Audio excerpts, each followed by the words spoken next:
तर नमस्कार मित्रांनो, बिग बॉस मराठीचा आजच्या एपिसोडचा प्रोमो प्रदर्शित झाला आहे. त्या प्रोमो मध्ये मित्रांनो राशन टास्क होताना आपल्याला दिसून आलेले आहे आणि त्या राशन टास्क मध्ये खूप जास्त अवघड पण झालेलं आहे. म्हणजे दिव्या शिंदे जे नाही का बेशुद्ध सुद्धा झाली होती. नेमकं काय झालं असं त्या प्रोमो मध्ये जाणून घेऊया. त्याआधी व्हिडिओला लाईक करून चॅनलवर नवीन आहात तर सबस्क्राईब नक्की करा.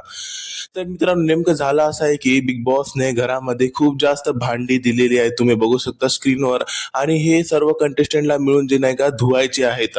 म्हणजे हे आणि त्यांना लिमिटेड टाइम मध्ये धुवायचे आहेत. यामुळे सर्वांची गडबड तुम्ही बघू शकता, किती जास्त गडबडीने ते इकडे तिकडे पळत आहेत आणि भांडी एक दोन नाही म्हणजे खूप जास्त आहेत.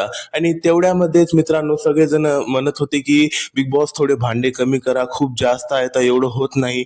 तेवढ्यामध्ये हे म्हणत म्हणत दिव्या शिंदे नाही का दम घेऊन बेशुद्ध पडली आणि तिचा खूप जास्त दम गेला. म्हणजे तिला मतलब आता सगळेजण मिळून सांभाळत होते पण बिग बॉसने काही रिस्पॉन्स दिला नाही. तुम्हाला जर राशन टास्क मध्ये राशन पाहिजे असेल तुम्हाला हे भांडी घासावंच लागणार आहे.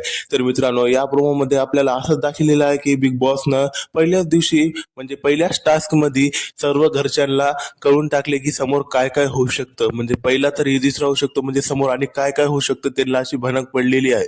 मित्रांनो याबाबत तुम्हाला काय वाटते कमेंट मध्ये तुमची राय नक्की सांगा. भेटूया पुढच्या व्हिडिओमध्ये पुढच्या अपडेट सोबत. तर व्हिडिओला लाईक करून चॅनलला सबस्क्राईब करून नक्की ठेवा डेली अपडेट.